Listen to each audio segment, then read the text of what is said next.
Eggs tray అట్టలతో ఈ విధంగా కూడా చేయొచ్చా? ఒకవేళ చేస్తే ఏ విధంగా ఉంటుంది చూద్దాం. ఫస్ట్ ఆఫ్ ఆల్ ఇతను మెష్ని తీసుకున్నాడు. ఆ తర్వాత ఎగ్స్ ట్రే అట్టలను తీసుకొని దాని చుట్టుగా పేర్చి దానికి దారాలతో కట్టేసి తర్వాత ఒక ఫీటున్నర గుంత తవ్వి ఒక బకెట్ బోర్లించాడు. అందులో మట్టి నింపేసి దానిపైన ఈ యొక్క మెష్ని ఉంచాడు.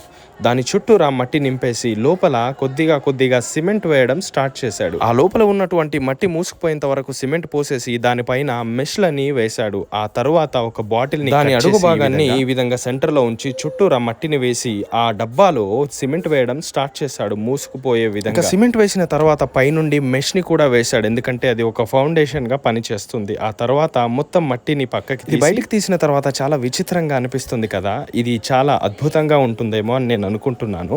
దానికి వాటర్ కొట్టేసి ఆ అట్ట ముక్కలను బయటికి తీయడం స్టార్ట్ చేసేసి, ఇంకా ఇది విచిత్రంగా ఒక పనస పండులాగా అనిపిస్తుంది కదా బయట నుంచి చూస్తుంటే. ఇంకా దాన్ని కటింగ్ మిషన్ ద్వారా ఫినిషింగ్ ఇచ్చేసి ఆ మధ్యలో ఉన్న మట్టిని రిమూవ్ చేయడం స్టార్ట్ చేసేసాడు. ఇంకా వాటర్తో కంప్లీట్గా ఆ శాండ్ని బయటికి తీయడం స్టార్ట్ చేసి ఇంకా దాన్ని బ్రష్ చేసి ప్రైమర్ కూడా వేస్తూ ఇంకా తర్వాత ఏం వేస్తాడో చూడాలి.